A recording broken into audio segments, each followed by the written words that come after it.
Guess what's coming to dinner? Now the next one, yeah. Guess what's coming to dinner?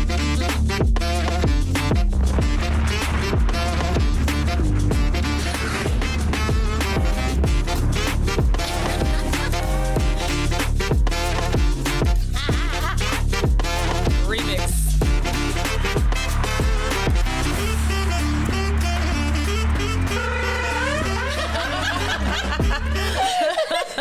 I know you hated that, but it was great. Thank you for the Everything was opportunity. okay except for like the outro music that you were remixing in there. Yay! It's gonna liked be a it. good. Thank you. See, It was You great. gotta add a little like flavor in there. Is that Yes. is this the type of show we're going to be on today? What do Feeling you like it's going to be mean? 3-on-1. I should have. Oh my goodness. No, you have a special Michael. place in my heart, Michael. Hello, everybody, and welcome to another episode of Guess What's Coming to Dinner. I'm one of your hosts, Michael Dwayne Paylor. I'm joined by. Salome Denoon. And Dara Lashley, and we are joined by Joel Johnson. Yeah, the applause. We're looking for the applause. Yeah, there we go. There you go. There we are. So, Singer, actor, dancer, Broadway extraordinaire.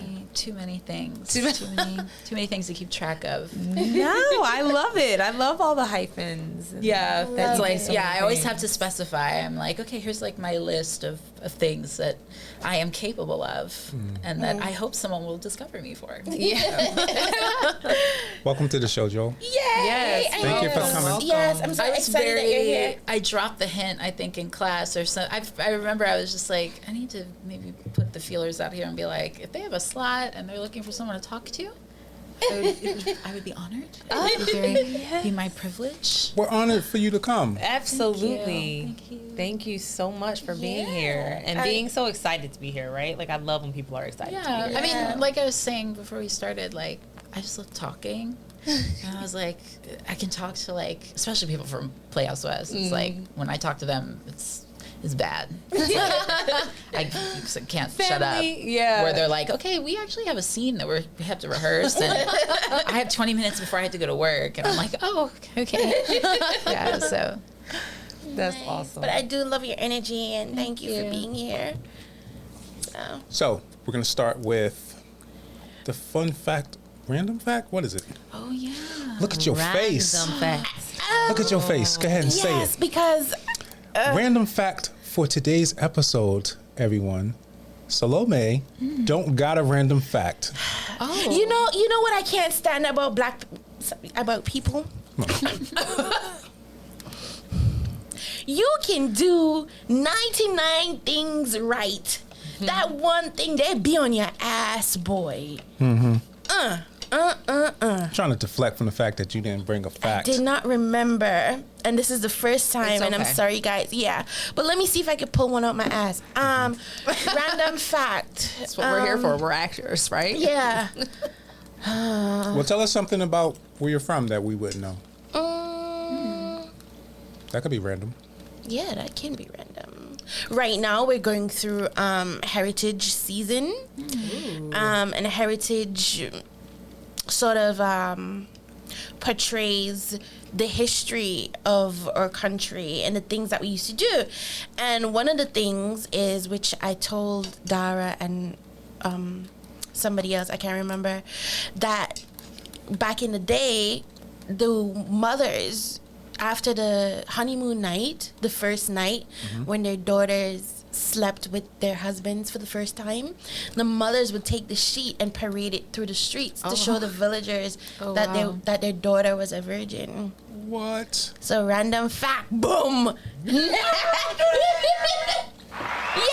Yes. You know the bomb drop. The bomb drop. I got questions. Okay, it's all right. Yeah. So wait, so they expected the sheet to have blood on it or something? Yes, because they believed that when your hymen broke, when you had sex for the first time, there would be like a lot of blood, signifying that you're a virgin. And so the mothers, that was like a pride for the mothers. They're like, oh, my daughter is a virgin, and this man married a virgin, and they will take the sheets and parade it through the streets. Did your mom parade your sheets through the streets? You know what? I don't think you can ask a woman that, Michael. I'm asking about the past. It's okay. It's okay. It's I all know. right. Let's move on. So how did you discover your passion for acting? So this was one of the questions I prepared for. Oh, lovely. So, okay. My experience is very different because, especially we do that essay sometimes where he says like, what inspired you to be an actor, an artist, whatever. And a lot of people are like, oh, it was like this moment in, when I was like a teenager, when I was in, a kid or whatever. My experience is that I was just kind of born with this kind of desire to be an artist and be on stage and be performing. Since I was a kid, when I first started taking ballet class, it was because I was watching a ballet movie on TV when I was like 3 years old. And my parents said I just started dancing. Yeah. So, and my mom has this weird story that it's kind of like a cornerstone thing that she says that I do believe in, only like I know that it's maybe something that a lot of moms probably say to their kids, but like, especially because I'm so like spiritual and I'm like, oh, the universe has a plan and all this sort of thing. She told me that when I was a baby, she was like, going about her normal day, and she like looked in my crib and she had like this moment that kind of like washed over her where she was like, oh, this baby is going to like do something someday. Aww. And so for me, that's always kind of cemented my feeling that this is exactly what I was meant to do my whole life. Aren't you a twin? I am. Oh my God! Really? Not identical, a fraternal twin. Me but too. I'm a yeah, twin. yeah. I know so many twins, like randomly. I'm like, is it like are our parents like drinking certain water, or is it like a dietary thing? Yeah, my grandfather was one of 2 sets of twins, and my grandmother, who is still alive, was one of 4 sets of twins. Oh my God! So at least my grandchildren will definitely there will be some twins going on. Sure. Nice. 100 years from now. Yeah. Wow. 100 years from now. Well, the reason I mention it is because you said your mom looked in the crib and said, this baby, as opposed to the other baby that was laying right next to you? I love my brothers so much, but sometimes you have to you have to take the win, you have to take if she looked in my crib, that's not my fault. That was the energy that just directed her, So let me just say, I've heard that story from Whitney Houston's mom. So you're on the right track. Wow. Yeah. And I love Whitney. Actually, She's not a twin? Are we not?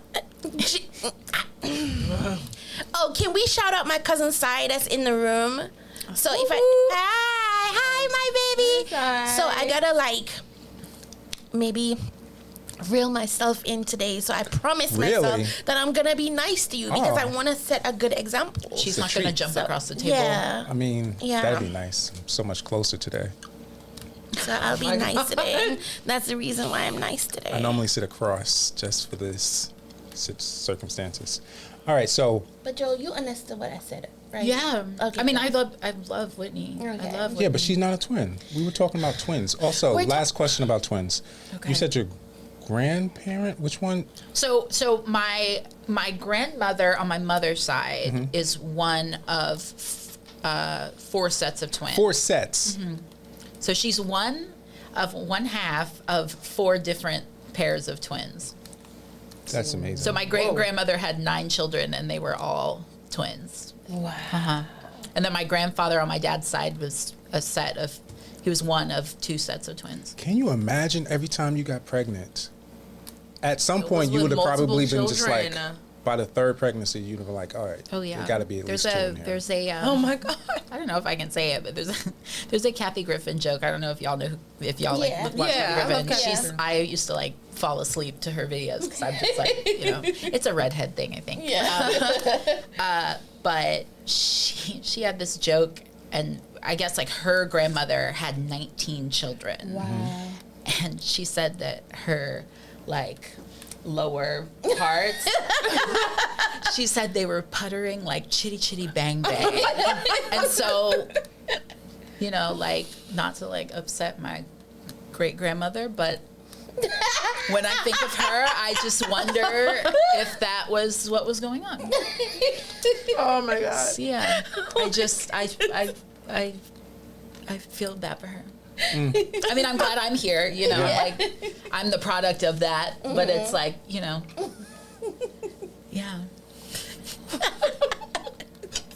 Well, shout out to your great grandma. Yeah. That is a lot of work to Yeah. do. Go follow, It is. go follow Every her. pregnancy. Oh my goodness. Her social media will, I don't know. Her obituary is. Go leave a comment or something. I don't know. Are you guys enjoying the food? Yes, really you did a good. really good job. Thank you. You did. I made it myself. Michael was our chef this from evening. scratch. Yeah. Made my own noodles. Thank you. Cut them up. Excellent. Oh, you did this. Oh, you did like you Beautiful everything penne noodle. Yeah, made them from scratch. Wow. I would have Great swore job. it was like, from like the box that you buy. That's how good it is. That's how good it is. Yeah, good job. The chickens, I raised them. Had to Yeah? slaughter one recently. Oh, Wow. Is that- was I that had to hard do for it. you? I mean, you get attached. Sometimes they do kind of feel like pets. But you from the islands. You My can't cousin. get too This is close my to mantra these for birds. today. My cousin is in the room, so I must be nice to Michael. Yeah. That's my mantra. What you said? Fuck you, Michael. What? Yeah. All right, fine. I'm glad you like the food at least. But I do, since it's tasty. we mentioned earlier that Joel does multiple things, acting, singing, dancing, my question for you, Joel, is if two of those things had to go away forever, what would you absolutely have to do? You couldn't Dancing live and without- acting. I said two of them. You said two had to go away. Yeah, I just said. what's left? Oh, dancing and acting. Singing. Singing, okay. Because singing, you can still act. So I got around your question. Nope. Love it. fun. High five. Love it. No, because singing is just a form of acting. It's just a different way of doing It's a it. form of is. storytelling. Yeah, Definitely. It's expressive. It's emotional. There's so much you can take from it or not take from it. So yeah, I think I just enjoy singing. I sing almost every day. I sing, and I'll sing. I'll do especially in the shower, I'll do like a concert, and then afterwards I'll be like, "Oh, babe, like how was that?" I'll be like, "What's your like rating?" And we have this sort of relationship where like, most of the time he's like, "That was great. That was great. That sounded so good," and he'll like hype me up for the auditions and stuff that I want to go on. But then there'll be the one time where he's like, "It was a little pitchy that time." And I'm like, "Okay." I'm like, I might go upstairs for a little bit. I'm gonna go sit by myself. But yeah, singing is probably, I think, even as a kid, even before the dancing, the singing was like my big passion, I think. And acting, I think, just came from that because it was like, oh, I can take the emotion of a song and do it in a scene. And so, just fortunately, I feel like all that stuff about where my want for acting came from, I feel like that kind of just born need to do these things has like really helped in all of those areas. It's just it's just driven me, So, yeah. Well, I think music is definitely important. also think it would probably be the universal language. Like yeah. if we Yes, were it to is. encounter aliens. Yes, think music would be how we See, communicate. and you thought it was going to be us three. I'm so you I'm with so me, onto finally. that. A friend Yeah, of the because show. I've thought about this sometimes because I'm weird. I've thought like, yeah, if we ever had like aliens come or whatever, if they came and they were like, hey, like there's a what language are y'all barrier. about? Like, Yeah. what's going on? I was like, just get like Adele and Beyonce and like a couple other people just all in a room and they'll be like our ambassadors and then just have them sing. I thought about that. I was like, Seriously. music, because if they sing, then I don't know, maybe the aliens will get some culture and then they can take it back home and be like, hey, we learned single ladies and I'm gonna have to set stop you fire to there. the rain, you know? I'll play their songs, but I don't know if I trust aliens off the To rip. appreciate it? To be in a room with them. Oh, Like we don't know what type of time they on. Like what if what if they took them? yeah, and then we're out. And we don't have these talents anymore. And they're out in space somewhere. Just play the records. Yeah, but then at least we've contributed, you know? No. Really? We can't lose Beyonce. Sometimes I worry about her. You know what? I have a random fact. Can I Yes, give a random absolutely. fact? I learned that Beyonce's mother, Tina Knowles, her last name was, so it was like Beyonce or Beyonce. It was spelled differently, and so due to a clerical error, she lived her whole life with a different last name from the rest of her family. So it was Beyonce with an O instead of an E. And so then when she had Beyonce, she gave her daughter her like alternate last name. Oh my God. So it wasn't even a real name. Or I mean, obviously it was a real name when it was her name, but it was like, it wasn't her like Actual true surname. Yeah. And Wow. then from that mistake, we have Beyonce. Oh Wow. my God. Isn't that See, cool? That's amazing. And psychology says there are no mistakes. Yeah. Yeah. Yeah. Isn't that interesting? Yeah. We were just talking earlier about there not being coincidences. Yes, I am very. I'm very big into. I don't believe in coincidence. I don't. I think. I think there's too many people in the world, and there's too much going on for something to just be like, oh, this just like accidentally happened. Like, oh, it's fine. Happens all the time. It's like, especially things in your life that you're looking for, that you're passionate about or whatever. If that comes to you, there's like, that's very deliberate to me. And I was saying before you got here that my fiance is a law student, and he went to a conference a couple weeks ago, and he was a math and science major in college, very much like, you know, humans are just dirt, and, you know, we're all just like, it's all science, and it's, you know, we're all just lame and it doesn't matter. And I was like, oh, that's so boring. And so he went to this conference, and he called me on the last night, and he had been crying, and I was like, what's wrong? And he told me all these things about how he had had all these experiences that made him believe that there was some sort of force bringing things into his life to push him in a direction that he feels like he's meant to go in. So I was like, I think when it comes to like, if you're like atheist, agnostic, whatever, versus spiritual in whatever religion, I think it's all about experience, because I think, personally, I just think that you don't really know life better than yourself, if that makes sense. Like, it's kind of like, you can, of course, like, trust medicine and stuff like that, because that's all very important. But it's like, when you have experiences, I think it's so easy to just go online and be like, oh, well, someone said I was like, oh, I'm just hallucinating, or I was like, it was just wishful thinking or whatever. But it's like, no, I think we're a lot more intelligent than we give ourselves Yes, credit for. I think they try to say that the average person, you know, if you're not some like physicist or Albert Einstein, that you're like just dumb and, you know, that sort of thing. But it's like, no, I think there's a lot of energy to be paid into that sort of line of thinking. Yeah, I think so. I agree. You do? My cousin is. I just asked. Joel, what do you enjoy the most about acting? About acting? Yeah. Just for me, it's just like a form of expression, really. I think, I mean, it's so, this sounds really corny, but I'm such a kind of bubbly, very social person that it's almost like I just get to share more of myself with more people. Nice. So especially like doing like a scene day or doing a show or just anything where there's an audience, it's like I'm sharing myself with others, and they're there to be shared with, and I think that's, I don't know, just really special. I think as a kid, especially when I was born in South Carolina and I grew up on an island in South Carolina that Tony has a vacation house on, actually, which is really weird, and he brings up all the time.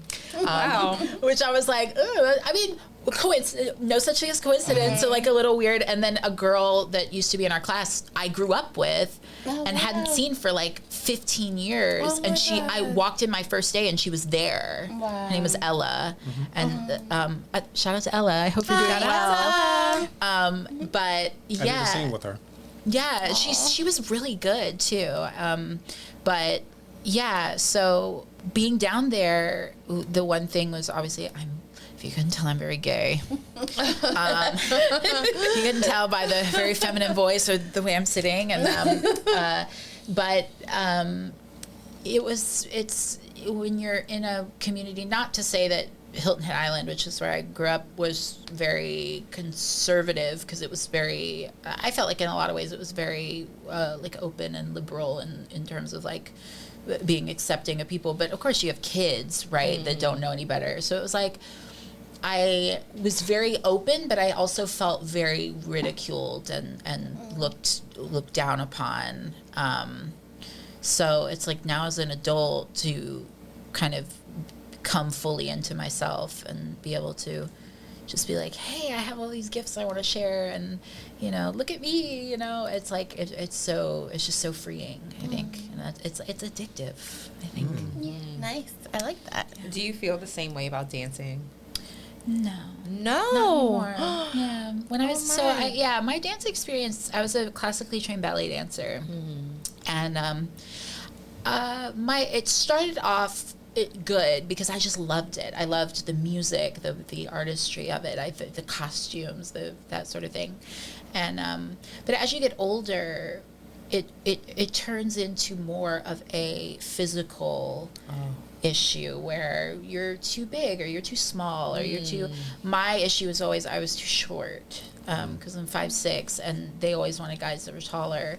And so as I got older, I felt that more, and it started to deplete my desire to keep doing it. Yeah. And I imagine, Jesus. my last year fully training, I was in New York City. I lived there for 3 years to train at American Ballet Theater, which was a wonderful experience. I got to meet so many very famous dancers, and it's like, that's like America's ballet company. So getting to be there was just a privilege.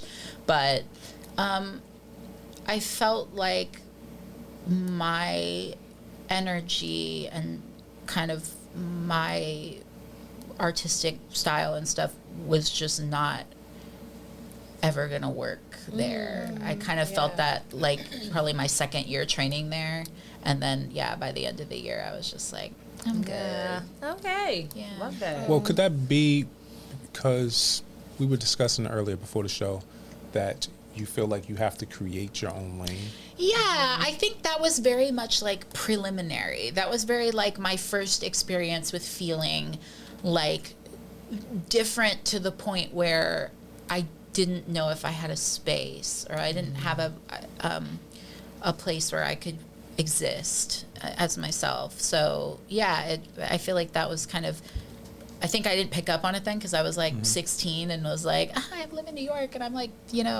Carrie fucking Bradshaw from Second City at 16, which I definitely was not. And I think I was talking about a recent experience that I had at Playhouse, where there was a situation where I was doing like a scene. I had been practicing with like gender bending roles because it was hard for me to find roles that I related to that weren't just like straight boyfriend or something like that, because I'm gonna be honest, I can't play straight boyfriend. But that's okay because I know myself. But the discussion that arose from that was, oh, you need to stay in your lane, which was something that was said to me. And it wasn't, I took that not so much as like a put down, because I don't think it was, but I took it as like a challenge. And it was like, well, I can either stay in this lane that is a very specific lane for that lots of actors follow, or I can acknowledge that I have a very unique personality. I have, lots of skills and stuff that don't fit into a box. So yeah, I'm trying to find a way to carve out my own space in the artistic world. And I think it's also helped with stuff like we were talking about Catherine Wilde earlier, who's like my Playhouse West like mother figure. I love her so much. She's amazing. And we talk a lot, and I talked to her recently about stuff like gender. And I found recently that I feel like I occupy a space that's kind of between male and female. I feel equally male, and I feel equally feminine. So it's like I'm trying to find the right words for that right now. I'm trying to like study and make sure that whatever I find is what I'm comfortable with. But it's like, yeah, that's part of carving that space. It's like Vanessa Sterling, who's another classmate of yours, went out to audition for a musical, auditioned for a female role, got a call back, and then auditioned for a male role and got the male role. Wow. Oh, that's so awesome. And that, to me, as someone who there are musicals and plays where I'm like, oh yes, I relate to the male character, but then there's other ones where I'm like, this isn't so much, like I relate to this woman, I relate to this female experience as well. And I think that the added element of me being gay, I feel like not all female experiences are similar to the gay experience, but I feel like there are connections between the two in which I can read something and appreciate the perspective of a woman, because there's certain similarity. Of course, if it's like a scene about being pregnant, I definitely can't play that because I have no idea what that's like. But things like relationship, there's not really a lot of gay relationship scenes at the school or just written in general, unless it's sexual or in the 80s and I have AIDS. So, and I don't want to play the AIDS patient all the time. Right. I want to be a human being. Right. Yeah. You were great in Angels in America, though. Thank you so much. I was Fantastic. very passionate about that scene. It was amazing. Yeah, that was like, were you in the class at that point, or that maybe was a little before you moved into the class? But that scene was very transformational for me in a way, because it really made me feel. I got a lot of validation from Tony too, which kind of backed up my feeling that it just made me feel like I had really come into my own as an actor after being at the school for about, I think, a year at that point. I remember I was doing two scenes at the time, one with Catherine and one with a guy that used to go to school named David. Auspitz? And Hubbard. Oh, Hubbard, yeah. Hubbard, yeah. And both times that we presented it, afterwards, like Tony would be like, "So what are you getting out of it?" And I just started crying both times, because it was just like, it was such an honor to represent these people that didn't get to live a life, that their life was cut short. And that's, I don't know, I'm very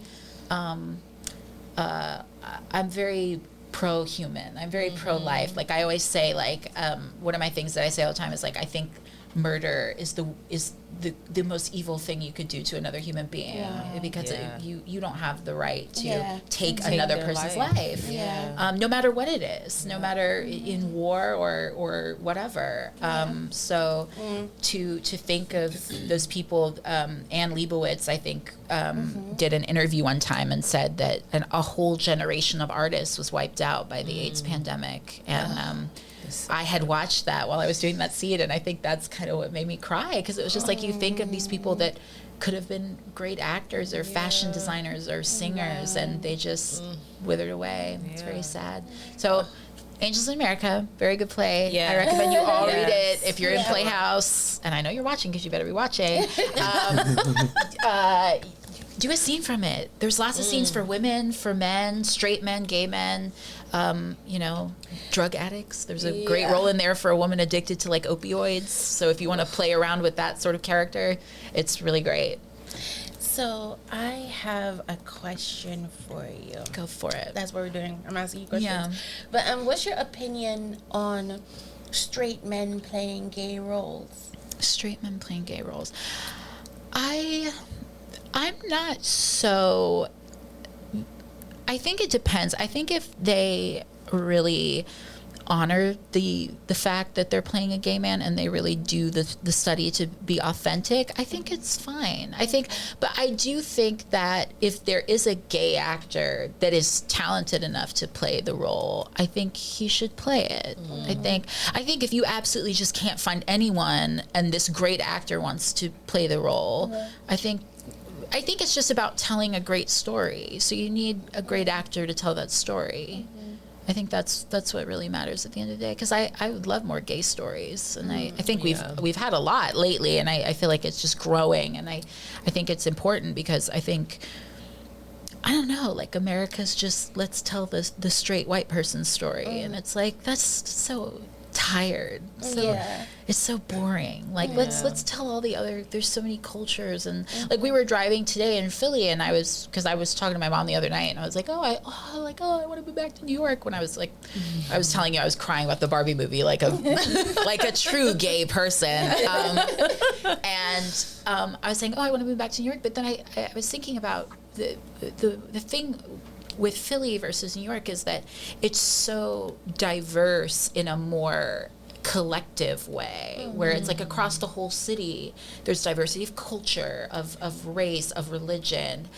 And New York, it's not that way, but it's more like, over here is where these people live, and over here is where these people live, and these people live here, and this is like their historical base. And it's like, but Philly, it's just everywhere. Yeah. What is it, that movie? Everywhere, all at once, or something. Yeah. My fiance likes to pull that out, like whenever I just say the word everywhere, he'll just be like, Everything, that movie. everywhere, all at once. I'm like, yeah, okay, nerd, sure. But yeah, like I feel like if you're talented and you care, it shouldn't be just, this is just a notch to be like, haha, I passed the diversity, like, ooh, I'm like cool and with it, like, no, I think you genuinely have to care and care about any culture, anything that you're doing. So I think if they're a type of actor who studies and takes the craft seriously, Right. they would bring that homework and all that stuff to the table.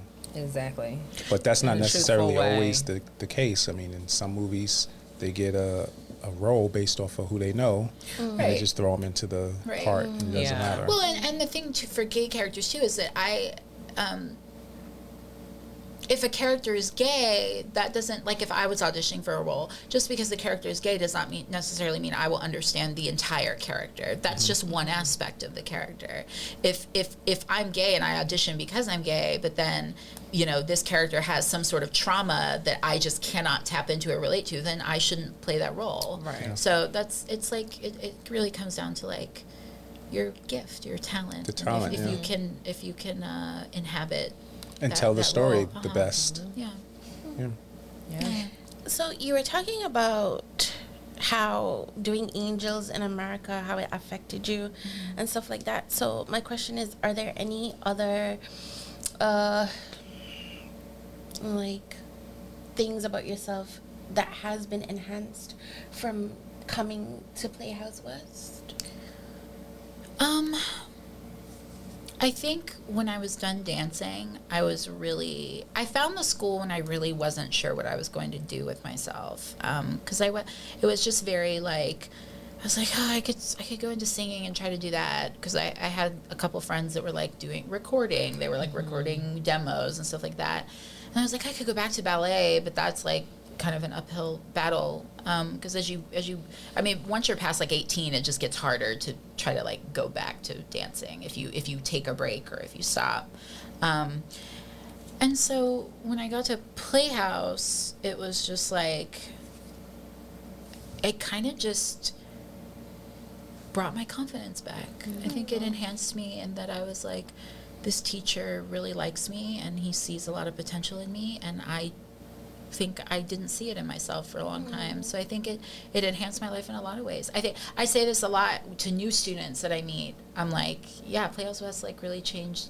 I don't want to say changed my whole life, but this chapter of my life, it definitely changed. And it made it so much better. And it's also just made me better at being social again. I really, when you stop dancing, another thing is that you lose that one thing in common that you had with maybe like 20 people. So then they don't want to talk to you. They don't really care.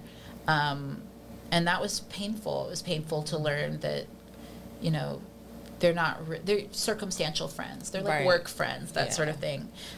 Whereas like at Playhouse, I really feel like I've met a lot of kindred spirits, like Catherine and Farah and you guys and other people. Yeah, it's just, it's nice to be able to be like, oh, these people like think similarly to me. That's like really cool. It does feel really good. A pressing, yeah. sorry, No? but a pressing question for you. When you say you guys, is Michael included in that? Yeah.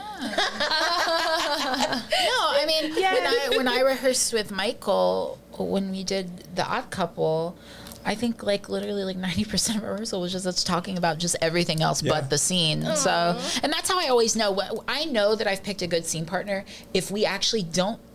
Sorry, Tony. If we actually don't rehearse at all and talk and then do the scene, because then you're comfortable and it kind of almost opens up a door for you to be more emotionally open with that person. I think that's really important. Yeah, I feel like once you have those conversations and you've made connections like that, you feel more comfortable in being vulnerable with that person. You take more chances in the And material. approaching them in the future for things and stuff like, you know, like I was saying earlier, I'd love to do more short films. I'm here, I'm waiting, and stuff like that. Like just you see something, you're like, oh, I know this person would be perfect, and like having the avenue to approach them and be comfortable and be like, hey, I read this script. I wrote this and I thought of you, or I did this, and then it's like you already have that Connection, rapport. yeah. So I think Playhouse has enhanced my life in lots of different ways. Different ways. Yeah. Awesome. I have a question for Dara. Why are you eating a breadstick with a fork? I'm not eating a 'Cause she's breadstick with classy. a fork. No. I saw you eat that other bread. breadstick with the fork. You No, were I ripping it didn't. with the fork and taking bites off of it. I didn't take a bite with a fork. Oh my goodness. Okay, we're not on me and how I'm eating, please. This is about Joel. This is his moment here, okay? It reminds me of an episode of Seinfeld when one of the characters was eating M&Ms with a spoon in a bowl. You don't remember That that? seems kind of hard. I don't watch that. Before your time. I don't either. It's a good show. No one. Is it like, okay. I mean, it's a good show. I don't know if it stands the test of time, but I'm I more- think No, I doubt it. I doubt it. you doubt it, but you don't watch the show. I've seen episodes. I'm more of like a Will and Grace sort of. Yeah. Yeah. For not Will and Grace, Michael? This is how Will and Grace stands. You proof that it stands the test of time because they came back. They revamped it. So You don't think Seinfeld could have came back? is it back? No. You know Okay. why they didn't You- come back? Because they my were God. all so successful that coming back would only Well, taint the original material. I'm a big Julia Louis-Dreyfus fan, but I think her best show, I don't know if you guys have seen it, Veep. I love Veep. Veep is an excellent Love comedy. Veep. Oh my God. Very good. Hilarious. You guys got to watch Seinfeld. I don't think I've you sat with it. I've watched. It was a show Seinfeld. about nothing. There's no What am I? premise, Oh my God. I'm gonna. but it still worked. Okay. All right. Joel, No, go. other than Angels in America, right? Were there other roles?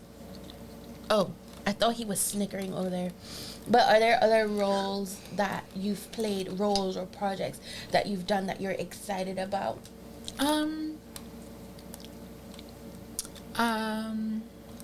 There's a scene that me and Brian Campbell are going to be working on. It always comes back to those two. It's Yeah. They're great They were too. weird. Yeah. Yeah. we're going to do a scene from The Birdcage. The Birdcage. More gay shit for me. I love that movie. I love So The Birdcage. He's gonna play the Robin Williams character. Oh and I'm my gonna God. be Nathan Lane. The scene where he's like teaching him how to be straight, and I just thought, maybe that's a little meta commentary on just me. Like maybe it's like someone trying to teach me how to be straight. You know, I just Yeah. thought. Oh was my like, God. And I think. I asked Tony about it. I was like, "Oh, is it fine if we bring a screenplay in?" And he was like, "Normally I don't, but like if you want to bring it in, do it." And I think the only thing he really said was that you just have to have a strong personality to do it because you can't try to copy the movie. The actor, Because right. it's also a musical. It was also a play and a Broadway musical, but obviously I can't do a scene and then have a musical number in the middle of my scene. Why not? That's what I asked Tony. That's a great I was like, question, would you actually. ever do a musical? And he said yes. He said if someone wrote a musical, he would do it at the school. Oh my God. He said that. I asked him that one day. I also asked him if we could ever do a talent show. That would be awesome.